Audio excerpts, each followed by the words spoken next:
Thank you. Yeah. Then you do some, but I have. Yeah. She's the same reason. Yeah, I probably Yeah, could. take your take on it. Tuesday, you know. So,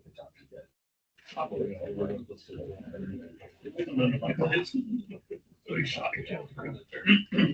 Yeah, stop. I'm sure Darren has to say that. He was shaking it.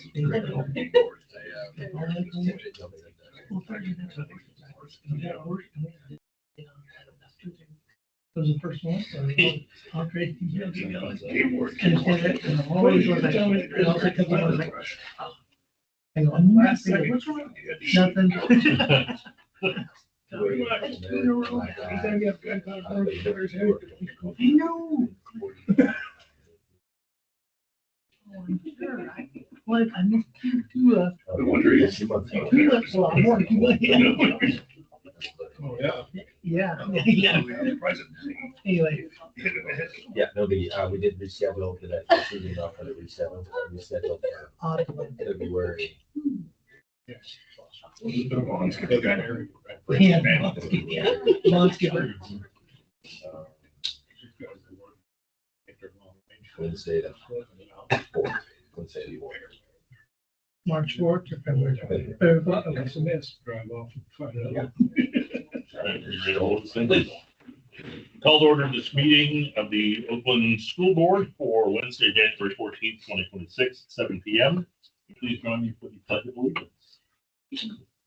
I pledge allegiance to the flag of the United States of America and to the republic for which it stands, one nation, under God, indivisible, with liberty and justice for all.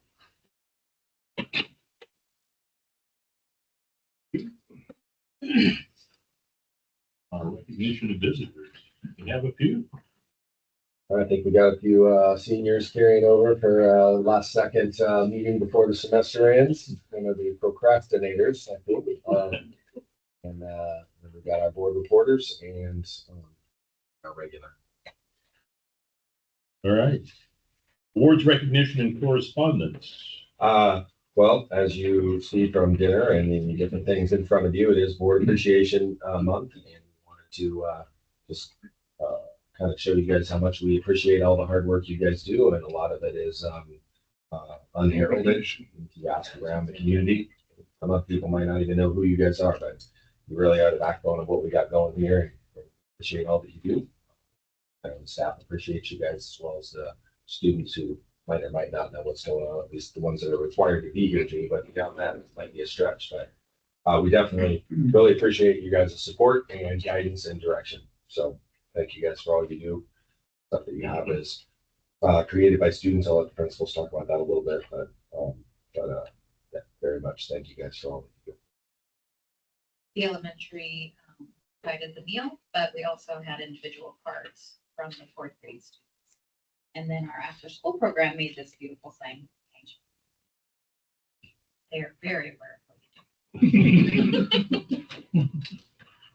This was engineering, but also some of the classes helped as well. 3D printed the base, they soldered it to all the electrical work, and then I believe they cut the plastic as well. And then I know they put it in, created the design for that as well. Yeah. And our ceramics and woodshop created the coasters. Either of you make the coasters? You watch. You supported the efforts. Greenhouse wrap. They wrapped There their. you go.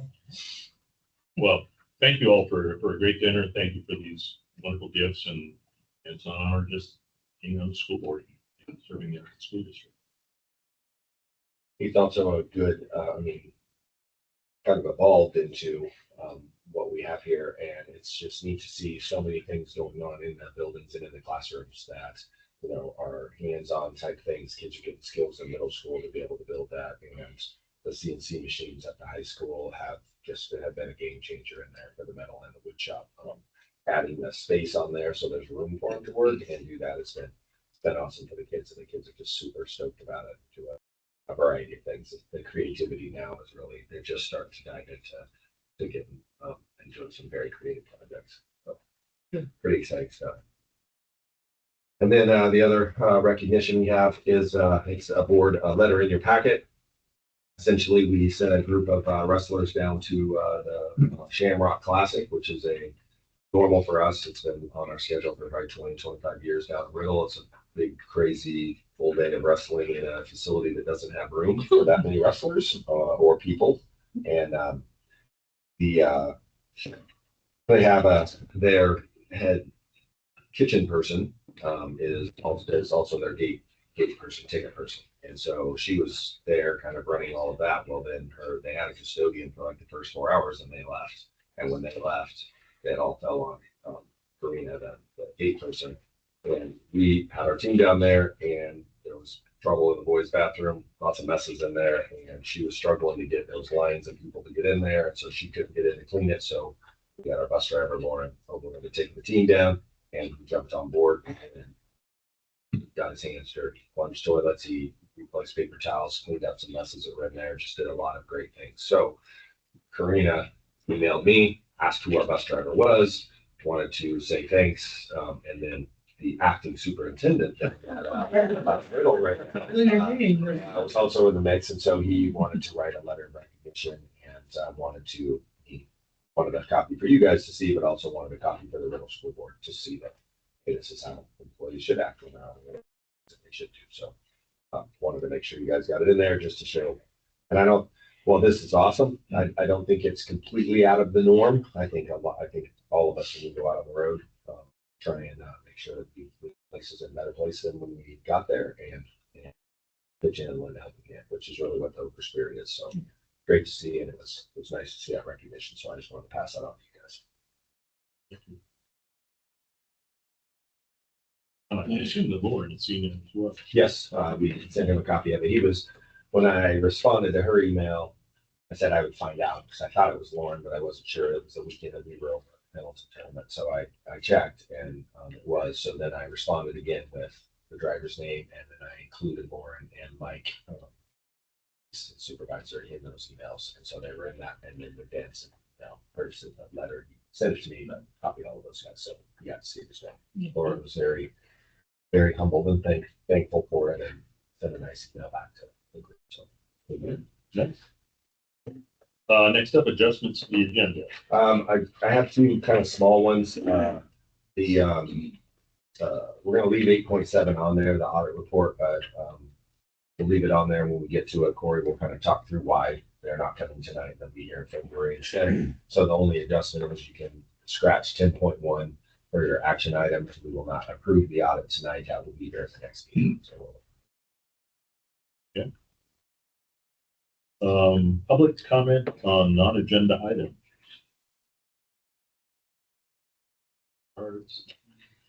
Going, gal. All right. Consent agenda includes the minutes of December 2025 as well as the HR report that is in the packets. As we know this, it's like, I must have voted by proxy. So that I was here, it says I was absent, but I was actually here. I was absent in November, I believe. Only change I thought. pretty impressive that you were absent yet still making. I know, it's amazing. Dedication, that is. It's like, what? Yeah. All right, I would entertain a motion to approve the consent agenda. Make a motion to approve the second, or the consent agenda in nature. Second. All right, we have a motion and a second. Is there any discussion? All right, hearing none. All those in favor signify by saying aye. Aye. All those opposed, say nay. All right, motion carries. And we're on to the fiscal overview report. So yes, as Jeff stated, the audit has been put off until we're coming to review the audit and show the audit to you guys until next month. Our auditors had some health struggles going on in their office over December, and they've had to push a couple different audits out. They already filed with the state to push forward saying this is what happened and that's why their audit will be late. We already got approval for that. They assured me they will be here next month. The only thing that really took a lot longer was because we are doing this huge dynamic bond, the GASB federal requirements for that took them more time than they expected. So they're waiting on to finish that and then they will be here. As for the fiscal report, the district remains in great financial standing. In my opinion, you guys, despite the fact that there's all this talk about a financial cliff fall, our projected fund balance remains very strong. We should be in great considerable standing. We would be able to remain stable despite the fact that everyone outside is the Chicken Little egg. That is all I've heard the last couple of days is Chicken Little. But other than that, we're in great standing. The grants are going well. Audit. Everyone at the auditor group said everything was going well. They just couldn't get their reports finalized. So. Any questions for Tori? Anything on my check? So, That makes your stomach nervous when you see everyone. I was just thinking, Right. Right, $1 million check. I'm like, I didn't cut the check. That was like, how was that? She decided to handle. Yeah. You can take a break. Any questions, anybody else? All right, thank you, Corey. On to reports and discussions, and 8.1, student body reports. Who's up? All right. First, before I start, on behalf of OHS's student leadership and Woodshop students, I would like to thank you for all that you guys do. Oakwood schools really appreciate all of your support that you guys provide. Now, moving on to winter sports. Our basketball teams have been excelling within their games and practices. Yesterday, our varsity teams and JV boys traveled to the coast to dominate the report parade, while our JV teams traveled up north to defeat Crow. Recapping over the winter break, we hosted a holiday tournament welcoming multiple schools into the Nut House. Our boys won all their matches and got first within the tournament, while our varsity girls also placed first. However, our JV girls, who are still improving, placed second within the tournament. This Friday, our players are looking forward to take on the Bandit Tigers in the Nut House. OHS wrestling is off to a strong start this season. The boys finished third at the Riddle tournament over Christmas break, with 5 wrestlers making the finals. Tiger Lily Whitebird and Emma Gordon both placed in the top 6 at a tough Sutherland girls tournament to round out competition over the holidays. At this point in the season, Cash Good, 10-3, Noah Elway, 7-3, and Gage Djokovic, 7-2, have compiled the best records on the boys' squad, placing at several tournaments and winning some impressive dual knee matches for the team. Tiger Lily Whitebird leads the girls with a 7-3 record to date and looks well positioned to make another run at the postseason. The wrestlers represented well at Sutherland last night, and on Thursday head to Redmond, Oregon to compete in a dual team tournament at the Oregon Wrestling Classic. Moving on to our clubs, FFA meetings have been successful. They are hosting a chapter creative contest tonight, as well as the chapter speaking contest January 30th. These will determine who's going to the district contest for our chapter. Parliamentary procedure practices have begun, with our members perfecting all sorts of motions and learning how to debate effectively. Now, as an NHS member, we have yet to have our meeting for the month. However, we are working to support the backpack program with our time and effort, which we had done last month by traveling to Roseburg to shop for groceries to support the program. Also, NHS raised money for our chapter funds for the hot cocoa/hot cider bar the week before break. Student leadership. We currently have a contest going on, which is our locker deco contest, where students are decorating their lockers for a chance of a gift card prize. As the week goes on, we're getting more and more students involved. Before tomorrow, which is when the judging will take place.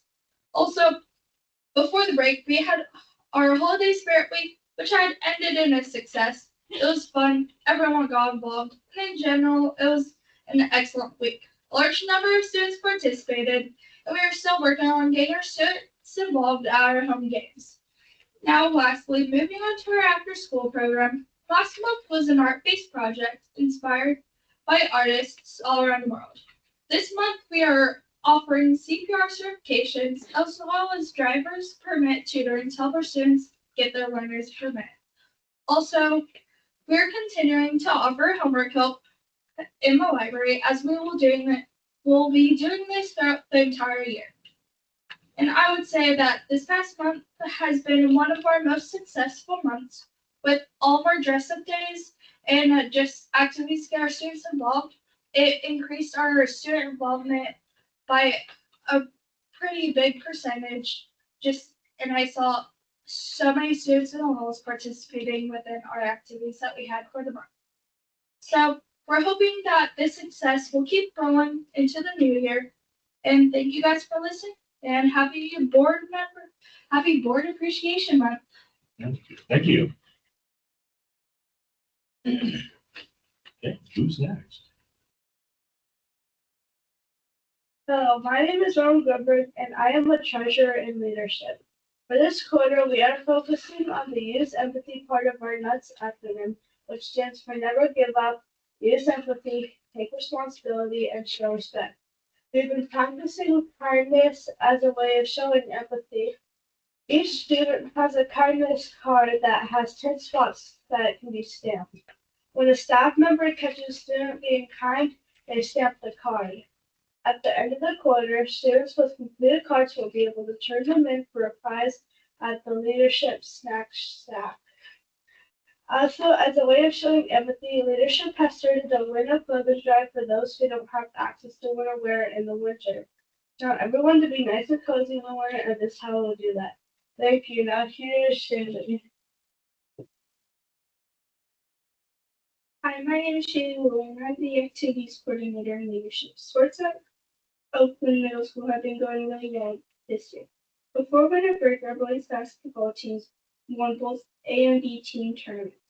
We have now started girls basketball and wrestling. This season, we have 26 kids on the wrestling team and quite a few girls out. Our girls basketball team is a little smaller with only 13 girls, but Coach is excited to see what they can accomplish this season.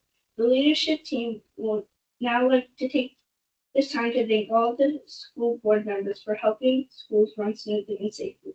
We really appreciate you all. Thank you for having me. Thank you.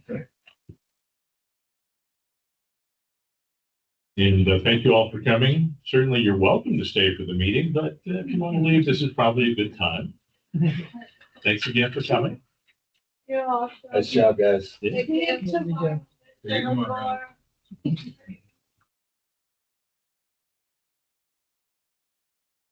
All right, next up, 8.2 Principal Counselor Reports. Have in your packets. I don't know if anyone has any questions or comments. Anything to be added by our principals? After school program is full.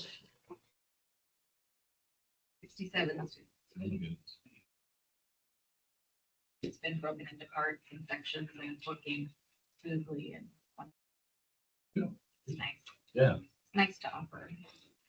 A long time.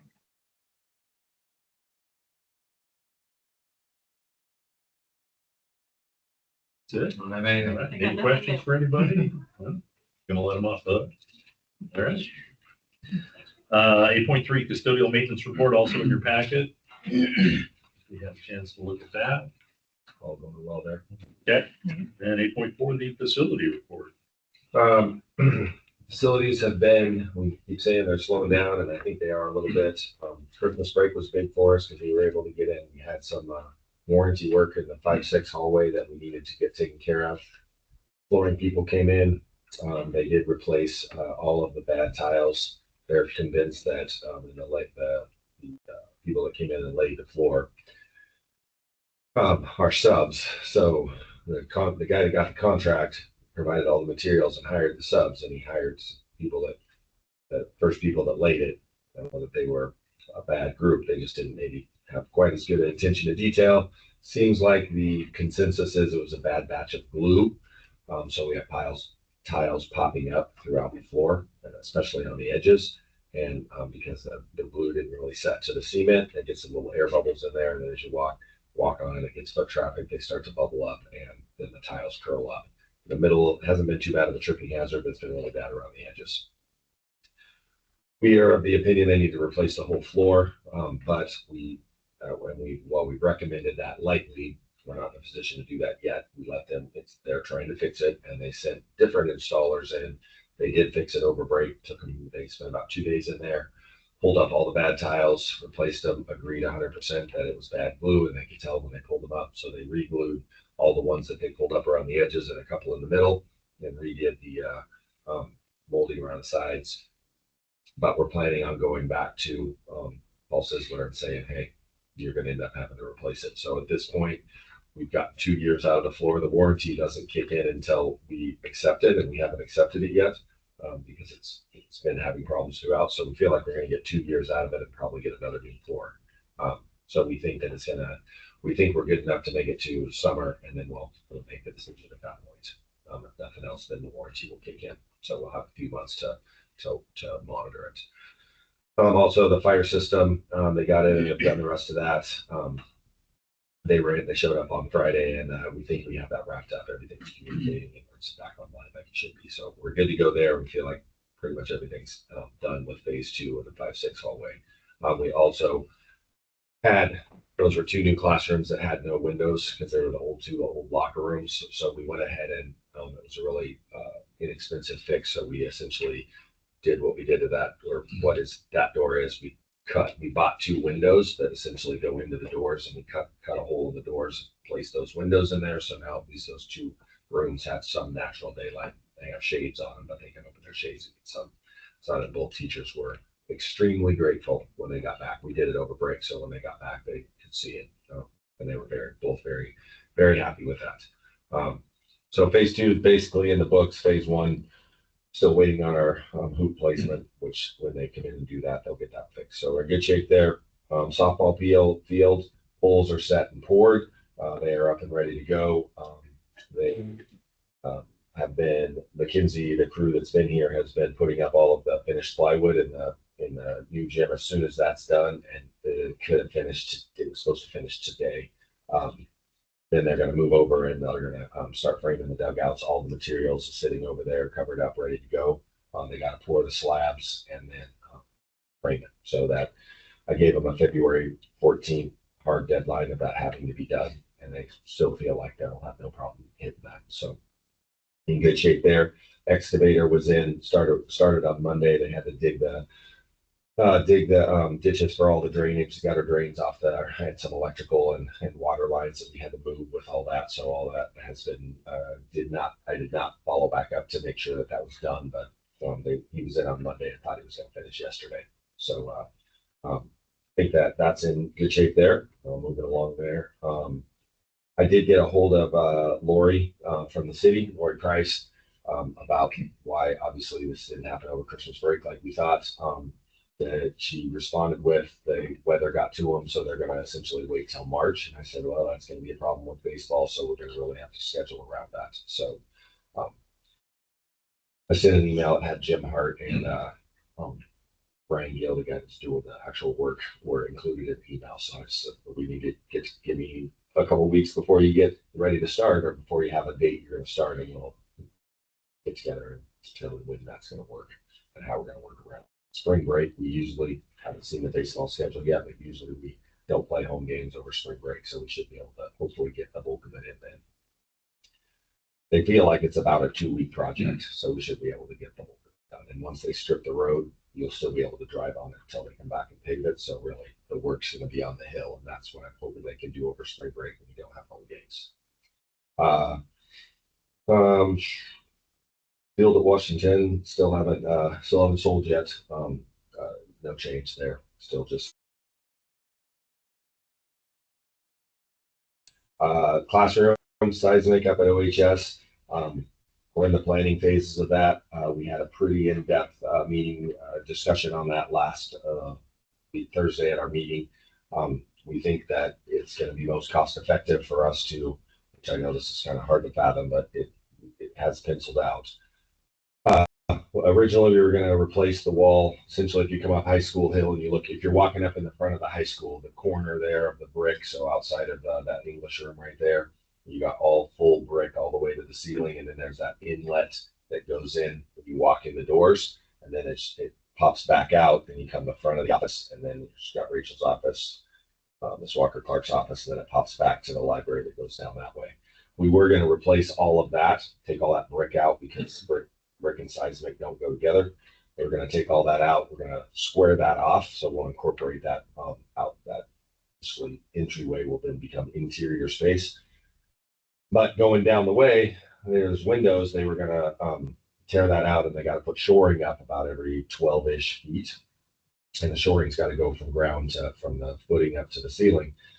We know when they get in there, there's going to be a ton of dry rot because we've already had to deal with some of the dry rot issues. So it's going to be more cost effective for us to pony wall that up and just replace the entire wall. So we're going to take it completely out, rebuild a whole new wall along the front of that. So the brick on the front will go away. It will be another kind of siding of some sort, yet to be determined. So that'll be the whole front. So the entire front will get replaced. On the back side, you have all those windows that are in there. Those also have to come out about every 12 to 15 feet to shore up. That one, we're going to be able to leave the brick along the bottom, and they're going to go shoring from footing to the ceiling, and we'll do some kind of matching siding that will go in that like 4-foot section. So it'll be all windows with the brick, and you'll have a stretch of brick, but the siding will go from roof to ground. So aesthetically, it'll look fine, and it will be much more cost effective. It also keeps us from having to put that pony wall on the inside, which would tear out all of those cabinets in the science room, tear out all of the cabinets in the home ec room, which sounds like a great plan, except it's just not in the budget to do all that. Also, full new roof, and then they're going to do that. We are going to do on the short, like on the shop side of the high school, right along there, that we are going to build the wall on the inside because those classrooms are our two biggest classrooms. We're going to lose about 8 inches of space along that base. So we'll do that on the inside. So it's not going to hurt us to do that, and all that's over there is bookshelves. So it's easy. So that's on track. We left the last meeting with architects and engineers. We're going back to finish. They're supposed to give us some final drawings, 90% final drawings by the end of next week. And at that point, Toby from McKinsey has been putting the prices together, and he'll go final pricing, and we'll kind of determine where we're at in the budget. We think we're going to be right on. We're going to be very close to the budget, but we know that the bathrooms are going to put us over budget. So we're already kind of planning on spending about 60 to 100 to be safe. And so what we're doing in the bathrooms is, you think long haul, you got the boys' bathroom and the girls' bathroom. It's just a small walk-in, and they're pretty small bathrooms. So on the library side, you got the library, you got what used to be the computer lab that's on the back side of that accordion wall. So we're going to take that wall that's on the back side of that, so that's shared between the bathroom and the library. We're going to push that about 10 to 12 feet into that classroom computer lab, and that will become bathroom. And then we'll go from that wall over maybe 8 to 10 feet on the other side, because they have to put shear walls in that go all the way across in the attic and across to shore it up for the seismic stuff. Meaning the seismic will pay for that wall of the bathroom. We'll also pay for the new wall that's going to go in to separate the computer lab out from the library. So our library is going to get markedly smaller, but part of the reason it's so big is because we've had that computer lab that has all desktop computers in it, and those are going to go away. Since we have Chromebooks throughout the entire school, we don't need that space, so we'll be able to incorporate that into a classroom. And seismic will pay for all of that. We will have to put the bill on the actual putting the bathroom together. So well worth the investment. We're using the same exact footprint that we have in the lobby. We're just going to put it there, and then on the other side where the girls' bathroom is, we will take that out and make that into an office space, most likely for some of our behavioral ESD people that come in, and make that into office meeting space. So that's kind of what the plan is there. We're in the planning stage. The two big questions are where the budget's going to come in at. We still think we're going to be in good shape. And that includes, I said all of that, also includes an entire roof over the whole thing, brand new roof, and all new lights, because all of the lights in there are the hang down lights, and those are not seismically acceptable. So we're going to get brand new lights as well. So it's going to be a huge upgrade, much more stuff than we had initially anticipated with it. They kind of changed the design, which was helpful, and they got creative with their design to still let it check the seismic boxes, but be able to be a little more budget friendly. So it's in great shape there. The other big question we're waiting for is, to me, all of that is there's no way they can do that in one summer. Half of McKinsey's confident they can do it in the summer, the other half not so much. So we're going to talk through that. I've already have agreed to the opportunity presents itself. We can do swing shifts in the spring, and they can get up in the attic and do some of their work. So they can work in the evenings during the springtime and get up and do a bunch of their work in the attic. But it's kind of, we'll see. So that's yet to be determined. Other than that, last piece of facilities, of course, is the bond.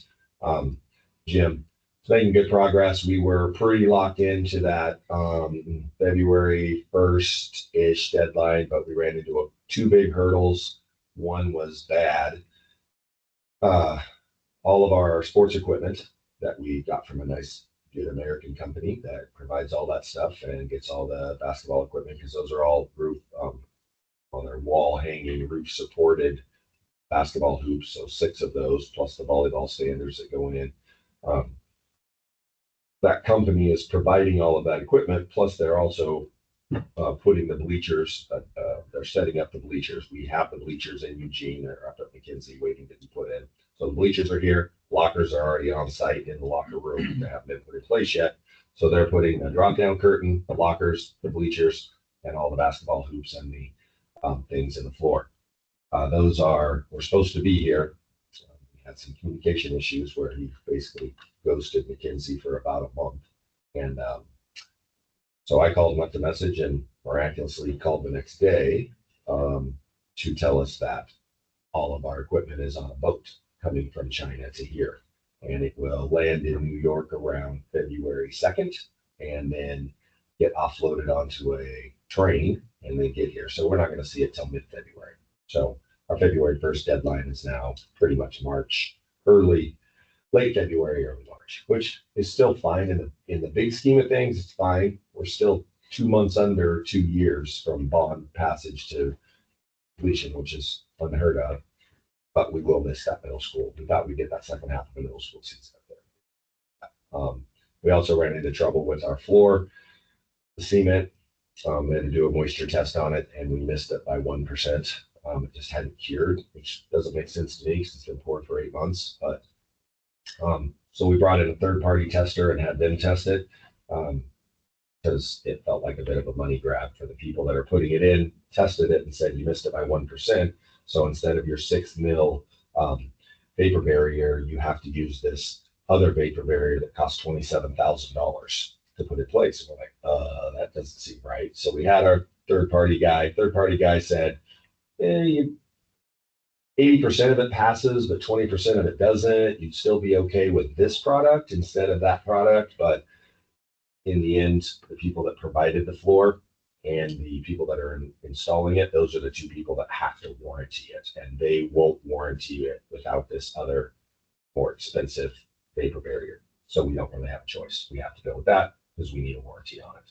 So that was supposed to be 2 or 3 weeks out, but we actually got it today. So they're going to start laying floor tomorrow, which is huge. We're clearing out the main space of that, and we're going to get it laid. Granted, once they lay all of the underlayment, they will then get the floor going. They're going to start over on the wall so they can, and then the hoop guy that's doing the bleachers is going to come down and put the bleachers in place. And the stage was also the big wild card. It got delivered from Canada. It's here, but the installers are also from Canada. They did not come with the stage, but they are going to be here tomorrow. So they will start installing that, which will be huge. Having that installed will be huge because then because the stage is essentially just a shell that goes up against the wall. The flooring, people that are laying the floor in the gym also are laying the floor on the stage. So now it will be done and they can do all the flooring at once. So in the end, it's coming together.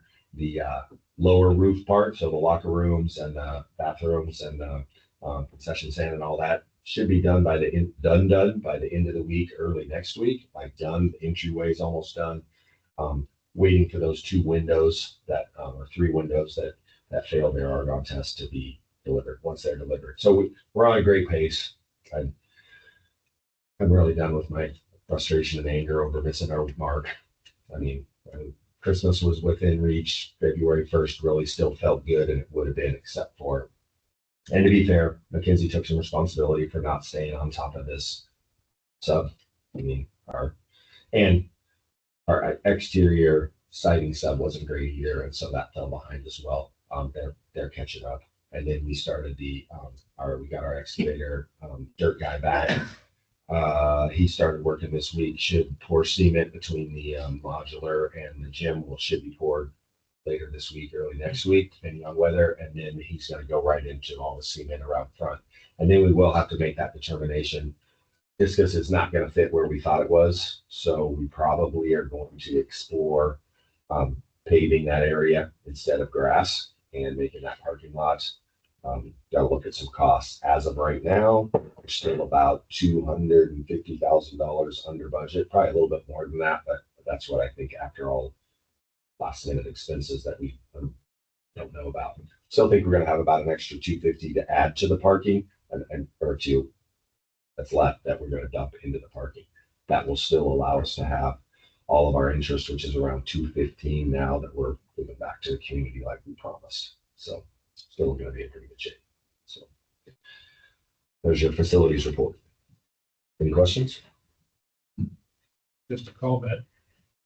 When they replaced the southern gym, turned out that underneath there was a piece of the bisqueen that was ripped, and the floor in the gym, they ended up cutting probably altogether about a foot all the way around the gym. Oh, the outside? It expanded that much.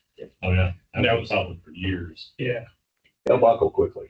Oh, yeah. And in the end, as frustrated as we were, we're like, it doesn't matter. It stinks that it costs 27 grand, but we got to do it. I mean, we need that warranty because the cost that comes with cutting a foot around there and then dealing with it is ridiculous. So Because in that case, went to court and the 3 people that sat on the review board were all contractors. So it ended up half contractor, half the school's fault for that. because the school ripped the screen and they had it in place. Yes. Yes, exactly. So in the end, I guess there is one last piece. We are in process of trying to, we're starting to create some, starting to draw plans and we're starting to talk to some electrician, plumber and a foundation guy because we are going to move forward and think with the bathroom on the other side of the, kind of finishing that project with the field. We're going to throw a bathroom on the other side of that track.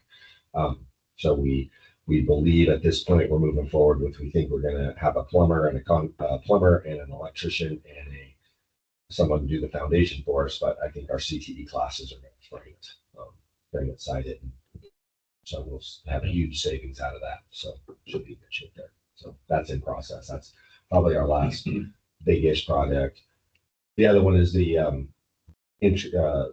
safety vestibule at LMS or OMS. That has not went away. We still have that on our list. We just are trying to get it in when Disney has time. If we do a 2-phase for the high school seismic, we'll be in trouble to get it in the summer. If they are trying to do that all in 1 phase, we probably will kick that to the next summer. I want to make sure it's done right. It's a pretty easy and relatively inexpensive because of the design. It'll go straight across there so you can come in before you turn the corner, but still going to be a little bit invasive. So I want to make sure we get that done. So that's kind of where we're at with facilities. All right. Good. Going right along. Super report. Not a lot to report that's changed because with 2 weeks off between, we had Christmas break, so not a lot of stuff happened over that. But got back to school last Monday. had an in-service on Friday. Staff's got, revisited their PLC work. They're working on that, doing some individual stuff, and then we got 2 more meetings set for the year. So really looking at data and looking at what we need to do to get our curriculum aligned, because it's all moving towards working on increasing our test scores. And our district test coordinator is working on doing all of our state testing certification, getting that done in all 3 buildings, because we will start state testing here in the next month or so. We'll start all buildings kind of doing it at different schedules, but that'll get going pretty soon. So getting all the certifications down there. Talking with the unions a little bit. I think I mentioned this to you guys a couple months ago. Unions had came forward with a calendar proposal. They came forward to me about it 2 years ago. And I said, okay, well, we need to meet. It's too late now. It's in the spring. We meet in the fall, talk through the details. They had some suggestions for adjustments to the calendar. They're fully aware that the calendar is 100% the district's choice. So the union gets to do whatever we do with the calendar. The only requirements are we have to hit the days that are in the requirements that are in there, and then the hours that the state requires. We are within those parameters already. So we're talking about it. They finally got there. They still definitely pushed the limit. And I given them, because I could see that they were actually doing the work. So I gave them more time than I probably wanted to, but I got their final proposal. We're kicking it around as admin. The classified union is not 100% on board with it yet. I don't think so. I have a meeting scheduled with them next week. Our plan will still be to look at it as an admin team, take their suggestions into account, and then our goal will be for me to put out probably 3 options, calendar options that we always go to the union. We ask them for their input. What do you have a preference? So we'll do something like that. It'll be similar to what they proposed, one that mirrors this year, and then maybe something in the middle. And then once we get that feedback, then we'll make that determination. So you guys, I think we usually do it at the February meeting, but it might not be till the March meeting this year, which should really make it. So I want to make sure we're doing it right, and we're having good conversations over that. I had Monday, I was up at Portland for that first OSAA state championship committee meeting. It went well. Those are going to be long, painful meetings, as it's breaking out all the state championships for all individual activities and sports, individual team sports and activities. And so there's going to be a lot to it. We have 5 more meetings scheduled.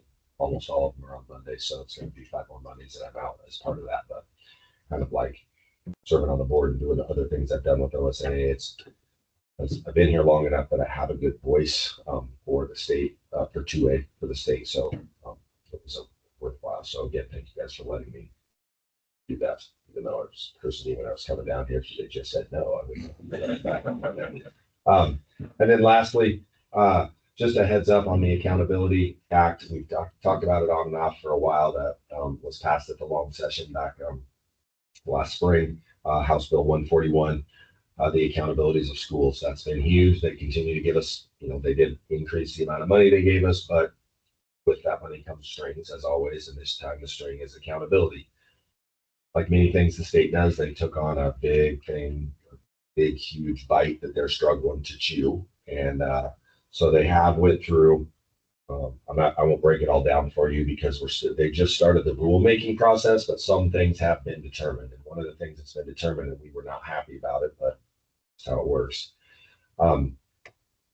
We have the 5 things that we do the longitudinal growth targets for as part of integrated guidance. Those 5 markers for 4 and 5 year graduation, 8th grade or 9th grade on track for graduation, attendance, and there's another reading score in there. So now they're adding 3 more of those to that. So we'll have to do longitudinal growth targets for those 3. Lots of rules to be made. They haven't said if we set those goals for ourselves and we don't meet them, you go to ODE jail, or it's a state standard you got to hit. Lots of we don't knows with that. But the other piece of it is you have to do interim assessments, which are assessments that we assess our kids at the beginning of the year, give them essentially an assessment that assesses where what they need to know for the year. And then we have to do 3 interim assessments throughout the year to check their progress. Initially, that was all going to be reported to the state. Now, that's no longer the case. We have to do those interim assessments 3 times and report to the board, which we will do starting next year. The problem is, instead of them letting us do the assessments because we're already doing that. We already do that K-8. We use ECCBM and a couple of other types of assessments that we do that, so we can monitor our kids' growth and what we need to hit on, what they're missing. They only adopted 4 assessment models or 4 assessment tools to use, and they are not the ones that we use. So we will have to get rid of what we use. We'll have to adopt one of their 4. And really it's 4, but it's really 3, because one of them is the state, the OSAT state testing that we do, the interim assessments for that, which is great. And that would be the perfect one to use. It would only make sense since we're also getting scored on how they do on their state test, but that only goes to 3rd grade. So and the interim assessments has to be K-8. So if we do that one, we have to adopt something different for K-1, 2, which doesn't make any sense. So we'll be using one of the other 3. So right now I just got that list. So I gave it to principals. We're looking through it and kind of assessing which of the 3 models we want to choose. We really got to get moving on that because we got to purchase it. We got to get our contracts in place, and then we have to figure out what rostering looks like, getting all of our students in there, figuring out what the talk between that and our SIS system is, and then we got to be ready to assess our kids when they come back in the fall. So huge lift between now and the fall to get that in place. At our SUP meeting today in Roseburg, Andy Bowe, the superintendent in Elkton, has sat on that accountability thing through ODE, which has been nice to have a local voice on that. But he said that their rules making, there's a possibility they might punch it down the road a little bit because the legislature said, here, ODE, do this. ODE does not have the capacity to do it. And so now they're starting to find a lot of the obstacles that are going to come with it. So we're just managing along the way. We're going to do what we need to do as we need to do it. So we are going to make moves on the interim assessment. So we'll get something decided on that, decide what we're going to go with, start moving towards getting that in place. Once we get that on board, then we'll start figuring out how we're going to train our teachers on it and get them ready to go, and then start testing our kids in the fall. So that's what I got on that. Any questions? That's not exactly what we said at that. But close. All right, our enrollment report, 8.6. Well, the enrollment report is continuing making me a liar. It is just not following what normally happens. You look at this point last year, we lost almost 30 students. This year we've lost 15, half that. We're the biggest we've ever been, and we're holding strong. It seems like every time 2 kids leave, at least one or one more do come, so we're not losing kids, which is a mixed bag, right? It's frustrating because we're full and we know that's why we got 8 grade levels closed. But it also is why Corey's saying we are not Springfield. We are not cutting 35 teachers a semester. We're not doing that. We are holding strong, and when that budget hit comes, because the cliff that she mentioned is real. There is some frustrations with it. The big beautiful bill will kick in now, so we really don't know what that's going to do with our Oregon taxes being tied to the feds, and with those reductions. So we don't know what that's going to do to the state school fund. Generally, COSA seems to say that they'll use the rainy day fund to cushion that, which they should. So I think we're going to be fine. We as schools around Oregon will be fine this year, maybe next year. I'd say it's a safe prediction that it will be the next biennium that things are going to get ugly. So I think we're going to be fine until then. Most schools, and I think the Springfield thing is more of a negotiating reality. So, but that's that $23 million that I hear on radio. So we'll see. And they've been working without a contract for the whole year. I mean, their contract expired in June, so that's partly why they're in mediation. So anyway, enrollment that's a lot of words. Sorry, but enrollment's holding steady down. So we're still still, and we're bigger right now than we started last year before we lost 30 students. So holding strong. And what's attendance like the last couple of days? Their attendance, great. Ours has been pretty good. We lost them today, midday. but- My child was returned home today, Yours was so one. No, But we've been over 90% all week and high to mid 90s early on this week. So we're holding a lot better than they are. okay. We hit our all-time lows Wow. today. Yeah, we've been about 83, 4%. I will see that. Not in the 80s. It sure was. Any questions on enrollment from anyone else? 8.7, the audit report we already heard about. Yep, talked about it, so you're there, checked it off. We'll have that next month, and it will be here next month because it's due. We got an extension. It's due to the state at the end of February. Plus, I have our integrated guidance Q2 report is due on February 15th, and we have to have that's part of it, having the audit presented and approved by you guys. So it will be good next month. 8.8, the CREP grant. That's from a couple months ago. I kind of put a marker on it and left it back on for today. The CREP grant would be that grant that when you build new construction in Oregon on public lands, you have to put 1% of when you got bond money and awesome money, you have to put 1% of it towards green initiatives. One of the reasons we went with OTAC was because they had a great connection with this company that writes these CREP grants and does all this other stuff. The CREP grants for just about $1 million. That they'll come in and we move solar panels and backup batteries, something that's useful for us in all levels. So,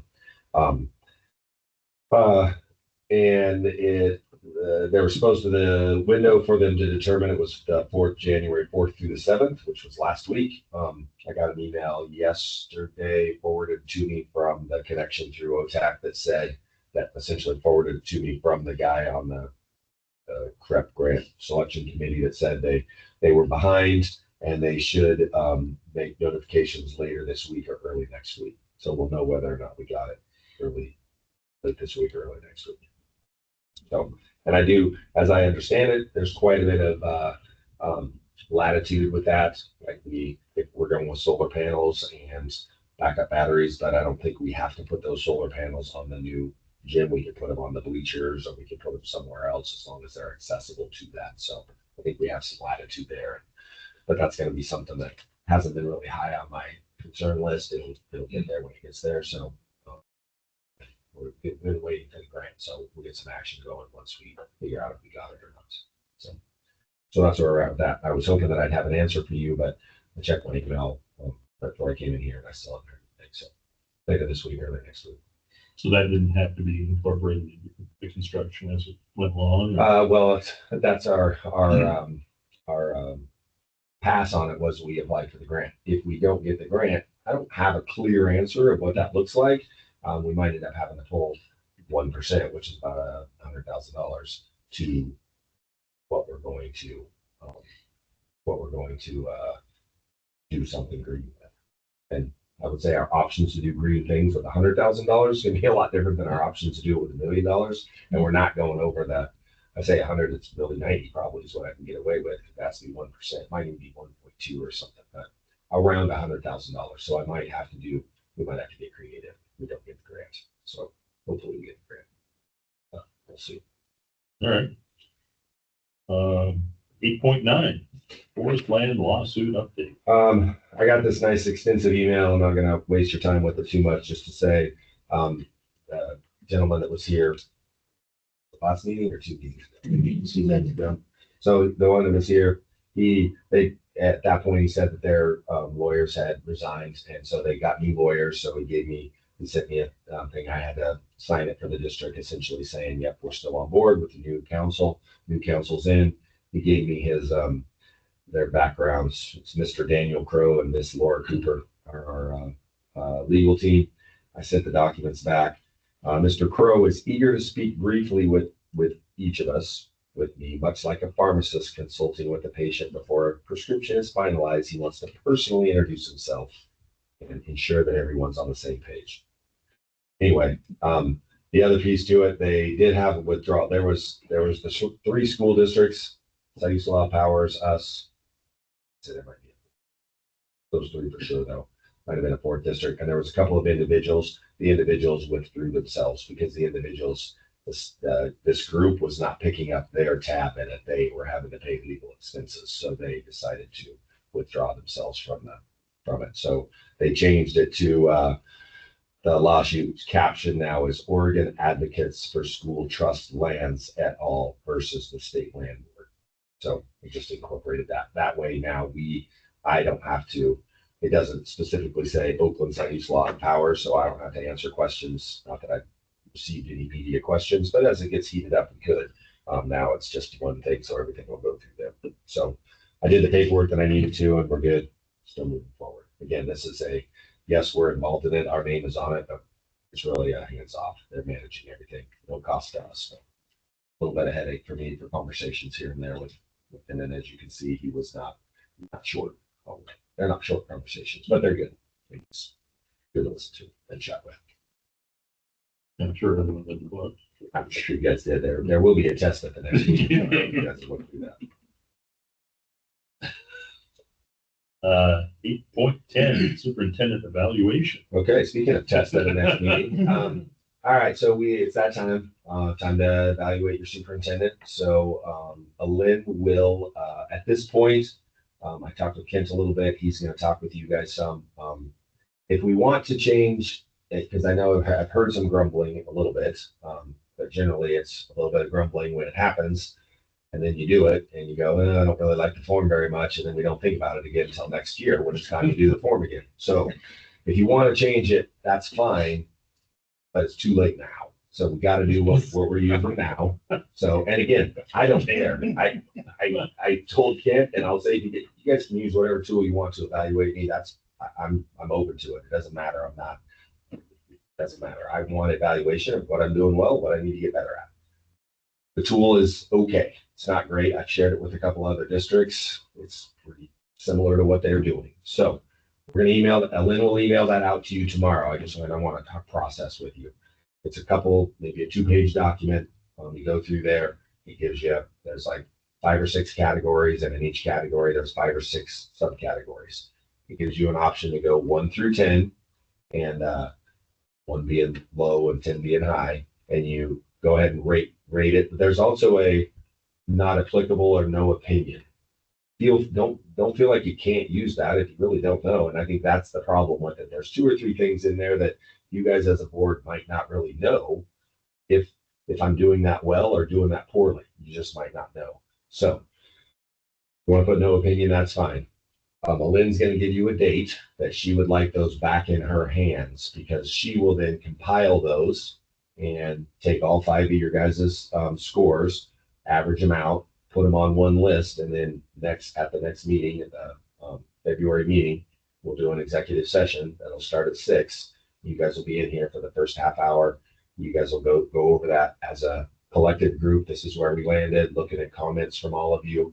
She'll have that compiled. If you want to make any changes to it, she can make them right then.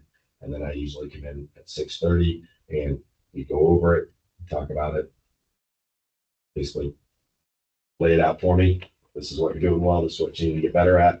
And then we go to the open meeting. At the open meeting, you also need to, it'll be an information item that you guys will, Kent probably as the board chair will summarize, and then you got to approve it at the in an action item. So that's what our process looks like. I know you guys have all been through it. Mark, I went through that kind of fast, but it's pretty self-explanatory when you get it. So check your emails tomorrow. She'll get it out to you. Do you have a date you'd like? What's your date you'd like it back? The meeting is February 11th.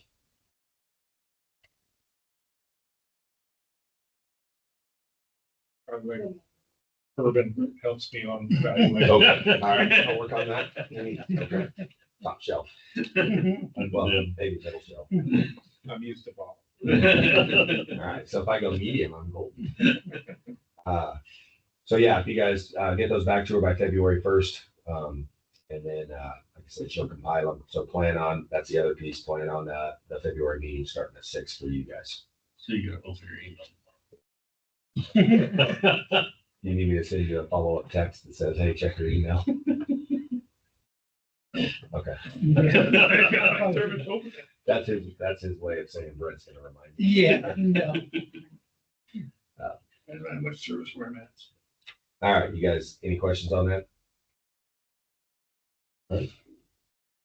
8.11 ESD service plan. Okay, it's the back part of your district or your back part of your packets. It's the ESD service plan. So ESD has a little bit of different set of rules than schools, even though they kind of oversee or work with all of our schools. What you have there is essentially all of this, it's part of their budgeting process, and that's all of the services that they offer to all of the schools in the county. All of those things are in there. They have to present that to their own board and get that approved. Once they get it approved by their board, they have to send it out to all 13 county schools, and then all of the county schools, school boards also need to approve it. Before they ever send it to their board, they gave it to us as superintendents, asked us for our input. The survey on the back page was surveys from us, the superintendents that went through and did all of that. So we went through and rated their services, said what we thought was going well, what they needed to get better at, what they needed to stop wasting money on, those kind of things. So all you guys, I mean, you look at it and I'll answer questions to the best I can. It's the ESD service plan, not our service plan, but I'm familiar with it, and we use a smorgasbord of these services. Some we use a lot more, some are very important to us, some we don't use at all. Some we use like a courier that does inter-district mail from all over the other counties. So if somebody in Riddle needs to send me something, they'll stick it in the ESD courier. Well, that was great 10 years ago when they had courier ran everywhere. They had 3 or 4 different couriers. And so if they sent something on Monday, I'd have it by Wednesday at the latest. Now they show up once a week. So if their day to deliver in Oakland is Wednesday, but their day in Riddle is Thursday, it could be 2 weeks. Yeah, it's painful. Lots of cuts along the way. They've had to tighten their belts as well. So anyway, this is their service plan. I'm happy to answer any questions you got on it. From our perspective, it's a formality. This is all the services they offer, and we do not take advantage of all these services. We pick and choose the things that we need. Some of them are flow through dollars that go directly to them, and we just money that comes to us that flows right through us to ESD, and we get that money back in services. So we have that filled, and then there's other purchase services that we do. So kind of what that is. It's just you got to do this every year. Used to be a nice shiny booklet with the plastic front and a spine on it, and clearly it's cool shit too, but all good and fun. Like, now, not here. Yeah, exactly. Yeah. As far as value in that survey, did these results closely mirror or don't mirror your? Yes. The one that I would say is lower that should be higher is the school improvement services, which it depends on how you look at that, but they hired somebody, her name's Amy Rose, that works there, and she does direct work with the schools. She helps us with our integrated guidance, which is this massive lift for your first one that we did 4 years ago. That's about the time they hired her, and she's phenomenal. So to me, she's the most valuable person at ESD right now. She works with she worked with Ann and us closely when we did the literacy grants as well. So all of the integrated guidance stuff is a lot to manage. She was able to help us on the initial piece. She does our middle of the year site council meeting. That's that checks our equity council box. She helps us with that for our evening meeting. She does a lot of really good things for us. So to me, she's the most valuable. The sped services we get from them are huge. They do our OTPT, they do our evaluation stuff. They do a lot of services there. And then our tech support that we get is also pretty big. So I'd say, and our behavioral. So yes, the biggest ones there are the best. Business services for us would have been higher back when we contracted with them, but then we just stole our business manager and had her come work for us. So I'm not as concerned about their business services, which has its issues, but now is going really well for us. So I would say, yes, that pretty much reflects what I think are the important pieces.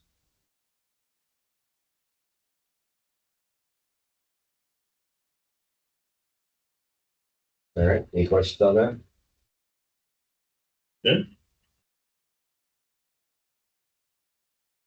So, public comment regarding agenda items. I was just like kind of curious about it sounded like renovations when you were talking about like the new wall and everything. At the high school? Yeah, Yes. is that gonna be like, So that's a seismic, that's part of our seismic grant. So if you thinking about what we've done in the middle school the last right, 3 years, so we're doing the same thing at the high school. So that'll take place this summer. Might start in the spring a little bit if they are able to get up in the attic and do some work. So what the high school looks like, well, it'll be like we did in the lobby, right? That was also a seismic on the gym. So now we're going to do that to this high school classroom. Yep. And then we also have, we did, I guess I forgot to mention that. We did get our applications for the cafeteria and the elementary school have also been submitted. So we probably won't hear those till April. So we're going to work through the cafeteria and then the elementary school and then the shop. So in 4 to 5 years, our entire district will be seismically rehab, probably an influx of about $20 million worth of work that didn't cost us the headache that comes with doing it, but that hasn't cost us anything. Mark's lost all of his hair because of Yes. What is the Forest Grave lawsuit? That is a lawsuit that a group of a group of people put together. They are challenging the way that the state of Oregon interprets the use of federal forest lands.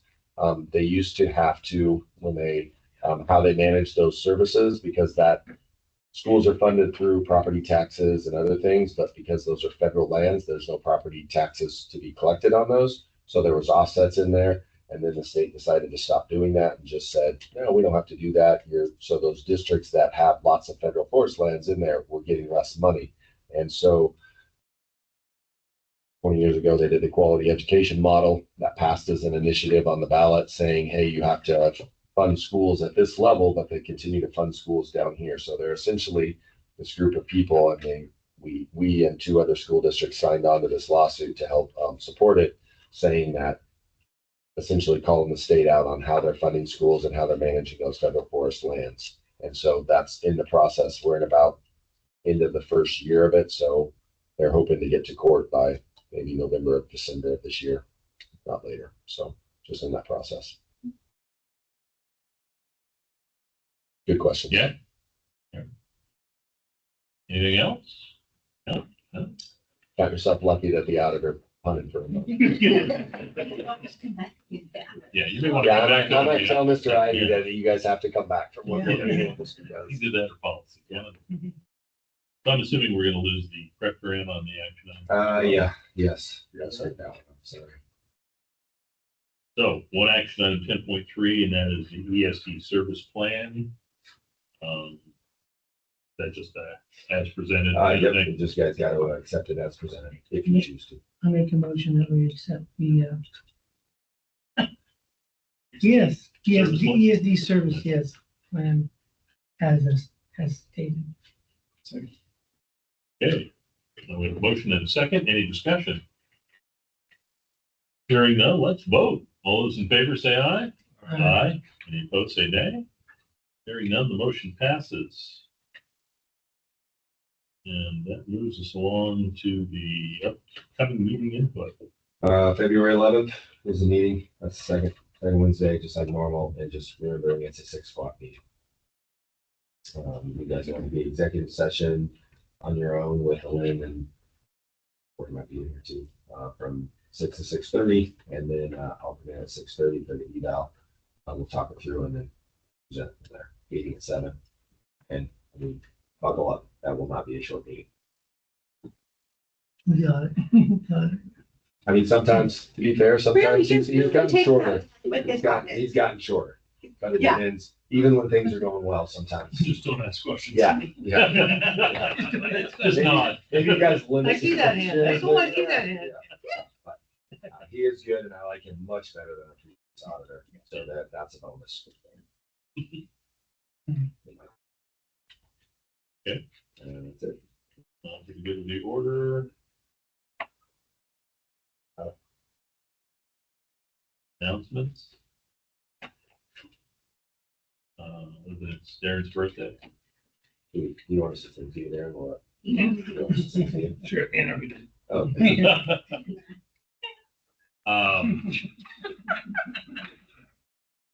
Once again, thank you, everybody. Principals, thank you Yes.